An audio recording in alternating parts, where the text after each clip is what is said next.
here today, just the different locale and the suddenness of all of this, and just kind of read for the record some more of this that I started to read. That he spent most of his adult life in Las Vegas, Nevada. That is where he died, January 11th, 2014. Survived by his parents, Darlene Javera, Gary G. Tynes, stepmother Susan Tynes, his sister Tara Fleischhacker, his two nieces, Alexis and Mackenzie. I heard how special you are to him. And his son Joseph, and I read some letters that he wrote about the fishing times that you had together. Thank you, family, for sending me those letters. I did read both of those that you sent me, and that was really, really great. I've got 6 kids. I would hope they'd have something nice to say about me. I don't know, but I hope they would.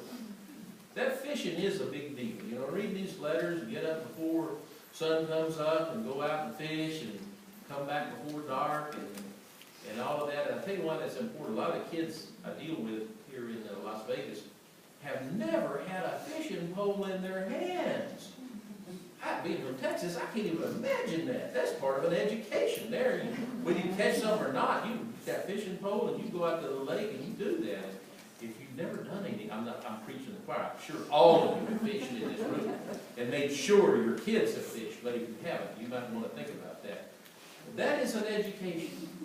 That is, in my belief, a part of what God has given us and enjoy His creation. I've got a lot of Harley friends, and they tell me about all the great places they get to go on their bikes, you know, up in the mountains and traveling, and I appreciate that. And most all my Harley friends are all Christian guys, you know, and it's just that's their way to live, is out on the bike and free and easy. That's okay. That's okay. That's the way God made him. And He made a unique person in Gary. Just to think about all that he did. We talked about some of the things he told me. He worked 110%. Spent a lot of time, of course, at Smith's and worked his way up the ladder. People person. I heard about. I guess it was. Make sure I got this right. And if I'm stealing, somebody wanted. Grandmother Doreen bought him that yellow truck. What a story. His first car, a yellow truck. And she was so happy that he got that until he chopped off the top of it and turned it into a convertible truck. A yellow convertible truck. Okay.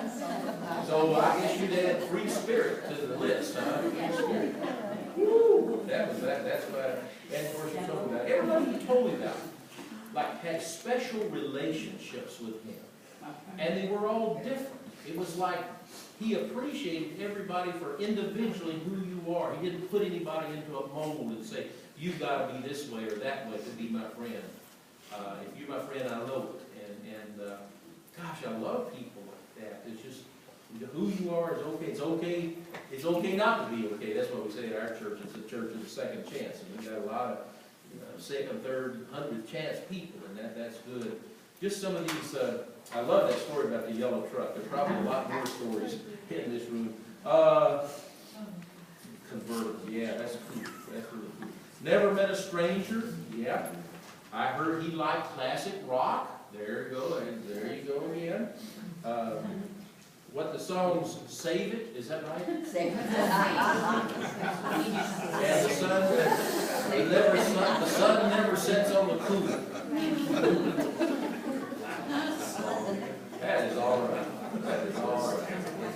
Did he do any singing? You didn't tell me if he did any singing. Did he sing? He tried. He sounds like the type that would probably do something like that. He tried. Well, you know what? I guess as I look at this, and you look at his years upon this earth, they may not seem lengthy. But look at what he put into his years upon this earth. I know some folks, I'm sure Chris does too, in his business that live to be 80, 90. They never do anything with their life. It's like they missed it, you know. Then there are guys like Gary that we wish there had been more, but I look at it just kind of the flip side. Look at what he put into his years upon this earth. You and the family know it best, these kids. And then your extended family. You know, you got a lot of folks here today that they're not blood kin to you, a part of your family, but they feel like they're a part of your family because of him. Isn't that wonderful? He left a legacy behind. And so we got all the stuff and all the pictures. I noticed you're all, a lot of you were signing. Hope you put some thoughts up there. Again, these are treasures for the family. In a moment, we're going to open it up to see if any of you want to speak. I won't twist any arms. I know that's not for everybody. But if some of you do, that's okay, because whatever you say, either you write on this board or in the book or tell them before you leave, trust me, they will remember what you tell them the rest of their life. And we can only get one chance to do that. So that's why we record these here. So I am going to pause. I know that's just a few thoughts to get the ball rolling. Do we have a volunteer to come up here and share? Please come right on. And I'm sure everybody knows everybody else in this room, but for the recording, if you'd all give your names when you talk, that'd be great. I'm Jessica. I knew I wanted to talk today. I knew it wasn't going to be easy, but I figured if Gary would have haunted me, he probably would have whispered. Okay, that's a lie. He would have yelled, "Get your ass up there and say something." But I struggled. I struggled to find the words. I rolled through rough drafts on my way to work. I thought about it when I was doing pretty much everything else. If I'm being completely honest, I've thought about Gary more in the last couple weeks than I have in the last couple years. But the reality of the situation is, that's pretty much the truth for all of us when somebody goes. It makes you pull on every memory that you've ever made with that person. The human brain is this amazing place because we don't get to pick what we remember. Our brain picks for us. And I really think that, at least for me, the majority of my memories of other people are from when they give me a piece of themselves. They hand over a bit of who they were. Now, that's not to say that every memory I have Gary is sunshine and roses. I'm not going to lie. That's me saying that this last couple weeks, I've realized how much Gary is still around. I realized how every day I'm still a reflection of him. See, I met Gary as an adult. We had no pressure to form this father-daughter bond. We had no pressure to love one another, but we did. And it was damn near instant, too. Gary came into my life at a point when I was kind of cut off from people, a point when I didn't want to let anybody in, let alone a grown man. But when Gary hugged me, I felt immediately safe. When Gary told me he loved me, I knew that it was the truth. I never had to question it. He spoke to me in a way that he didn't talk to a whole lot of people.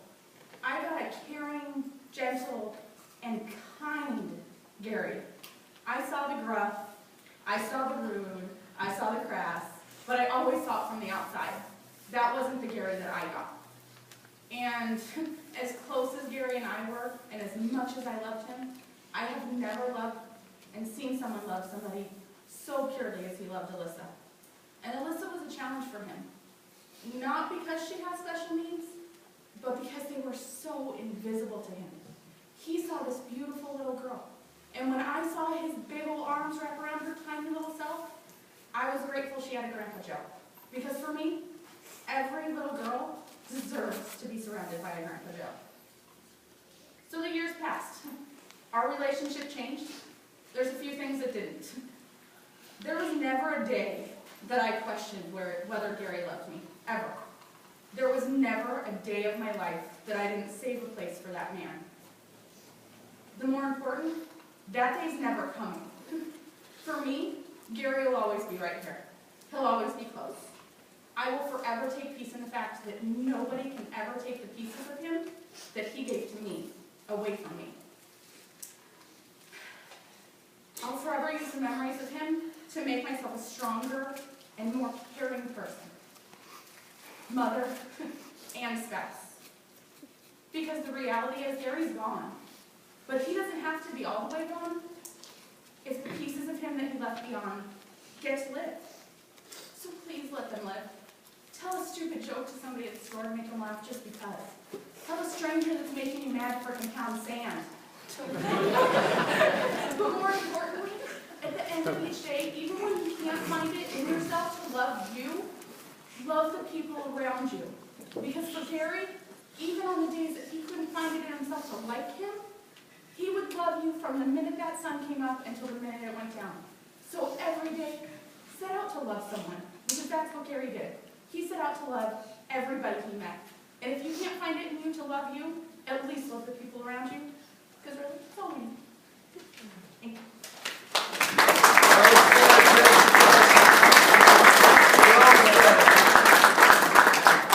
That's a hard act to follow. Someone else, please. That was great.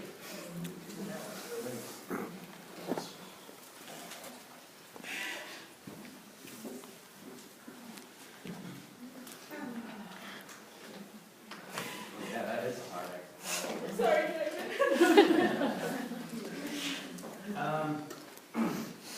The picture there is a picture from my wedding. Gary was best man at my wedding, and I had the honor to be Gary's best man. What Jessica said, you can't duplicate per se, but live by. But the one thing that you had mentioned earlier about fishing, and there's a lot of faces here, guys I don't know, I've never even seen. But Gary loved fishing. And it reminds me of a saying, I'm sure it's in there, that Jesus once said that you give a man a fish, he eats for a day. Teach a man to fish, he will eat for his life. Gary took a lot of us and taught us values that I don't know where they come from. Maybe it's from Missouri or just what he wanted to see when that was hard work. It was passion. It was about doing the job right. It was about screwing up. And when you screwed up, you picked up and moved on. Sometimes you started over at the bottom of the ladder. Gary and I were best friends, yet we had nothing in common. Literally nothing in common. But a good friend is somebody who you can drive down the road with and enjoy their company without having to say a word other than say that. So I think that, yeah, you gotta love, you gotta do all that stuff, but you know what? You go through life and you do the best you can. When you make a mistake and you fail, you pick yourself up and you start over again. Tomorrow is another day. We learn from our mistakes, and you just put your best foot forward. And that's what I honestly believe, that in hindsight, why I love Gary and why I think that he loved me. So thank you.